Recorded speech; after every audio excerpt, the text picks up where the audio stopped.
Hello दोस्तों, नमस्कार। मैं आपका भाई। तो चलिए मैं आज आपके लिए संसाधन से कुछ क्वेश्चन लेकर आए हैं ना। तो चलिए आइए बारी बारी से हम क्वेश्चन को देखते हैं। तो आज का टॉपिक जो आपका है वो पहले संसाधन है कि संसाधन से आप क्या समझते हैं या संसाधन किसे कहते हैं ना। तो आप समझेंगे कारा कि पर्यावरण में पाई जाने वाली सभी वस्तुएं जो उपलब्ध तकनीकी के आधार पर मानवीय आवश्यकताओं को पूर्ण करने में सक्षम है, संसाधन कहलाता है।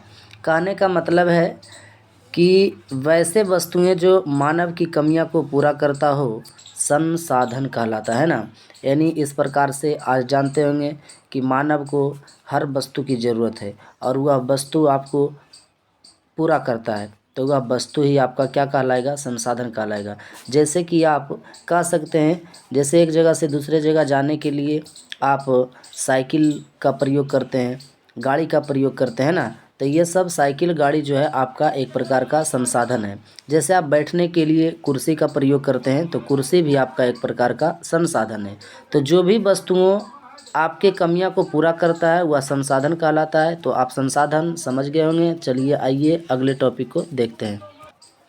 तो चलिए आइए अब हम देखते हैं कि संसाधन के प्रकार है ना। संसाधन आप पढ़ लिए कि मानव की कमियां को जो वस्तु पूरा करता है संसाधन कहलाता है। अब आप जानेंगे कि संसाधन के प्रकार।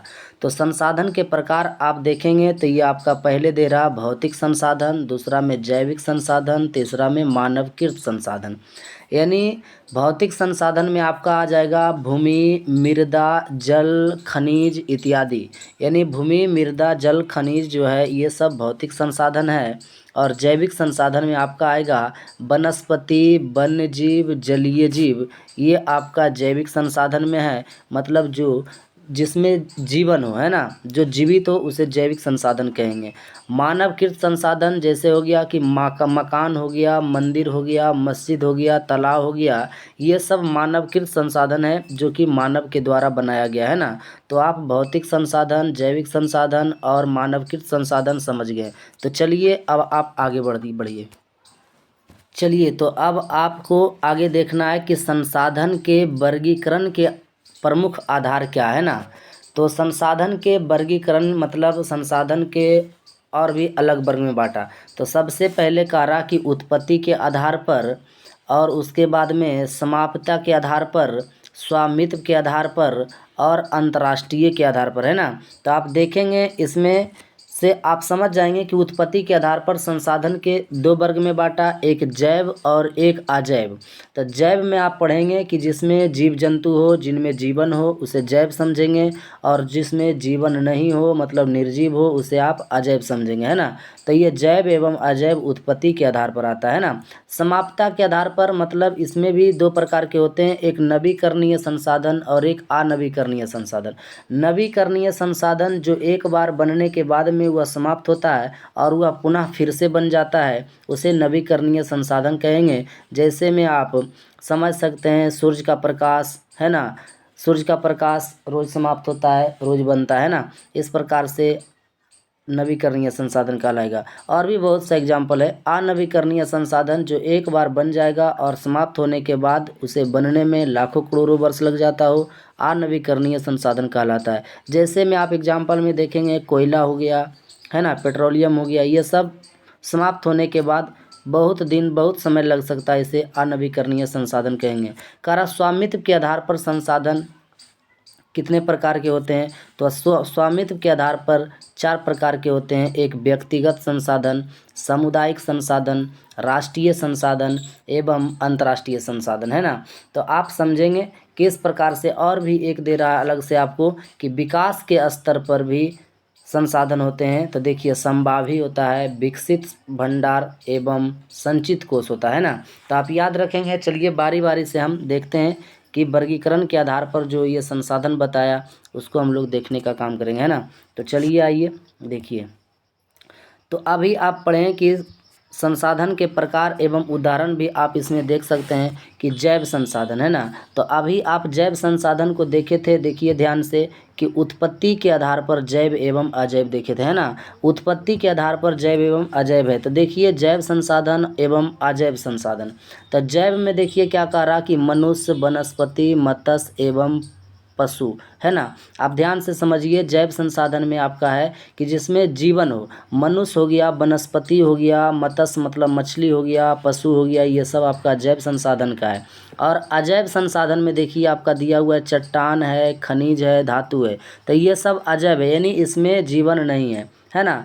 और आप अभी समझे थे कि उत्पत्ति के आधार पर, फिर देखिए आप समझे थे कि समाप्यता के आधार पर नवीकरणीय एवं अनवीकरणीय, है ना। तो आप इसे भी आप देखेंगे कि नवीकरणीय क्या है। तो नवीकरणीय संसाधन देखिए पवन ऊर्जा, जल, सौर ऊर्जा, भूतापीय ऊर्जा, वन प्राणी इत्यादि, ये नवीकरणीय संसाधन है।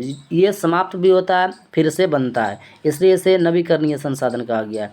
और अनवीकरणीय संसाधन में देखेंगे कि कोयला, पेट्रोलियम और अन्य खनिज भी कह रहा है ना, कोयला, पेट्रोलियम, अन्य खनिज इत्यादि और भी कुछ है जो कि एक बार समाप्त हो जाएंगे, ये पुनः दोबारा बनने में बहुत समय लग जाएगा, है ना। तो चलिए ये अनवीकरणीय संसाधन को आप समझ गए। उसके बाद में आप समझे थे स्वामित्व के आधार पर, है ना। स्वामित्व के आधार पर व्यक्तिगत संसाधन, सामुदायिक संसाधन, राष्ट्रीय एवं अंतर्राष्ट्रीय संसाधन। तो इसे भी आप देख लेंगे, है ना। एग्जाम्पल के अनुसार देखेंगे कि व्यक्तिगत संसाधन क्या है। जैसे हो गया मकान, खेत, आप समझ रहे होंगे, मकान, खेत, देखिए यहाँ कार है, मोटरसाइकिल, बाग बगीचा, तालाब, कुआं, टेलीफोन, ये सब है व्यक्तिगत संसाधन। जो ये सब किसी खास व्यक्ति का होता है ना, जैसे मकान हो गया, खेत हो गया, कार, मोटरसाइकिल, बाग बगीचा, तालाब, कुआं, टेलीफोन, ये सब व्यक्तिगत संसाधन है। सामुदायिक संसाधन में देखेंगे ऐसा संसाधन जिसमें एक व्यक्ति का हक नहीं हो, है ना, जिसमें समुदाय का भी हक हो। जैसे हो गया चारागाह, मंदिर, मस्जिद, चर्च, गुरुद्वारा, तालाब, विद्यालय भवन, है ना, विद्यालय भवन, मैदान, शमशान घाट, पार्क, सामुदायिक भवन, बाजार, ये सब जो हो गया सामुदायिक संसाधन है। जैसे बाजार में एक आदमी नहीं जा सकते, उनमें सभी का हक होता है ना, समुदाय का।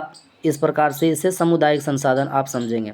राष्ट्रीय संसाधन समझेंगे, कारा किसी देश के अंदर पाए जाने वाले, यानी किसी देश के अंदर पाए जाने वाले सभी संसाधन तथा सागर तट से 19.2 किलोमीटर दूर तक का भाग कहलाता है राष्ट्रीय संसाधन, है ना। आप याद रखेंगे, जो अपने देश के अंदर सागर तट से 19.2 किलोमीटर दूर तक का भाग राष्ट्रीय संसाधन कहलाता है। और अंतर्राष्ट्रीय संसाधन में समझेंगे कि सागर तट से 200 किलोमीटर आगे स्थित संसाधन ये अंतर्राष्ट्रीय संसाधन कहलाता है। और भी प्राकृतिक संसाधन और मानव निर्मित संसाधन भी आप पढ़े थे, मानवकृत संसाधन। तो प्राकृतिक संसाधन जैसे हो गया हवा, जल, भूमि, मृदा, उच्चवाच, है ना। उच्चवाच के मतलब समझेंगे ऊंचा नीचा भूमि, है ना। मृदा, भूमि, जल, हवा, ये सब हो गया प्राकृतिक संसाधन। मतलब ये भगवान के द्वारा दिया हुआ, समझिए एक उपहार है, गिफ्ट है। जैसे हवा हो गया, जल हो गया, भूमि हो गया, है ना। तो ये सब प्राकृतिक संसाधन है। अब मानवकृत संसाधन हो गया, जैसे भवन, सड़क, रेल लाइन, स्कूल, कॉलेज, है ना, ये सब मानव बनाया है। जैसे भवन, सड़क, रेल लाइन, स्कूल, ये सब कौन बनाया? मानव बनाया, इसलिए मानवकृत संसाधन इसे समझेंगे, है ना। तो चलिए आगे बढ़िए आप, है ना। अब आप समझेंगे कि अपवर्जक आर्थिक क्षेत्र किसे कहते हैं ना। तो देखिए कह रहा कि तट रेखा से 200 किलोमीटर दूरी तक का सागरीय क्षेत्र कहलाता है ना। 200 किलोमीटर दूरी तक का अपवर्जक आर्थिक क्षेत्र कहलाता है ना। चलिए, संसाधनों की आवश्यकता मनुष्य के आर्थिक विकास के लिए है। मतलब संसाधनों की आवश्यकता जो होता है मनुष्य के आर्थिक विकास के लिए होता है। जो भी संसाधन है, जो भी वस्तुएं, इन चीज़ें हैं जो मनुष्य के आर्थिक के विकास के लिए, है ना। हर वस्तु मानव के विकास के लिए है। अगला क्वेश्चन कह रहा जिम्बरमैन के अनुसार कह रहा संसाधन हुआ नहीं करते बना करते हैं। यानी संसाधन हुआ नहीं करते बना करते हैं ना। यह कथन जो है जिम्बरमैन का है, आप याद रखेंगे। चलिए, कह रहा संसाधनों के दुरुपयोग, अतिशोषण एवं अवैज्ञानिक उपयोग होने के कारण आज संसाधन क्षरण जरूरी हो गया है। मतलब संसाधन को इतना तेज़ी से नष्ट किया जा रहा है उसको आज संरक्षण जरूरी हो गया है, मतलब देखभाल करना बहुत ज़रूरी हो गया, बचाना बहुत ज़रूरी हो गया है ना। कारा 1987 में ब्रुंडलैंड्स कमीशन ने सतत पोषणीय विकास की अवधारणा प्रस्तुत किया है, आप याद रखेंगे। तो चलिए आइए और भी कुछ क्वेश्चन हम लोग देख लेते हैं। कारा अगले टाइप में कि पूरे विश्व स्तर पर, यानी पूरे विश्व स्तर पर 1990 के बाद संसाधन संरक्षण हेतु सतत पोषणीय विकास पर बल दिया जाने लगा। मतलब पूरे विश्व स्तर पर 1990 के बाद संसाधन संरक्षण के लिए, मतलब संसाधन के देखभाल के लिए, बचाने के लिए मतलब विशेष ध्यान दिया गया है 1990 के बाद, है ना। चलिए, करा विश्व की तरह भारत में भी संसाधनों का वितरण काफ़ी आसमान है। मतलब कि विश्व की तरह भारत में भी संसाधनों का वितरण काफ़ी आसमान है, यानी अलग अलग है ना। चलिए, कारा खनिजों को संसार का सबसे कीमती संसाधन माना गया है। मतलब खनिजों को जो ज़मीन के अंदर से निकाले जाते हैं ना, तो खनिजों को संसार का सबसे कीमती संसाधन माना गया है। सबसे कीमती संसाधन किन्हें माना गया है? तो खनिज को माना गया है ना। संसाधनों के दोहन को डाकुओं वाली अर्थव्यवस्था कहा जाता है। यानी डाकुओं वाली अर्थव्यवस्था किसे कहा जाता है? तो संसाधन के दोहन को, है ना, संसाधन के दोहन को कहा जा रहा है डाकुओं वाली अर्थव्यवस्था, है ना। तो आप समझ रहे होंगे इस प्रकार से।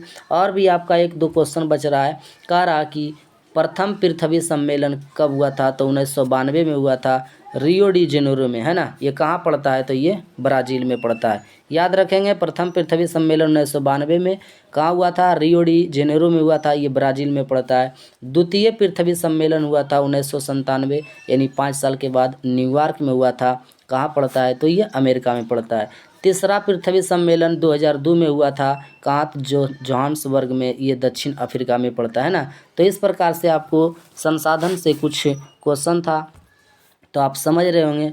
तो चलिए, आपको हम अगले वीडियो में मिलते हैं ना। तो चलिए, वीडियो देखने के लिए आपको धन्यवाद।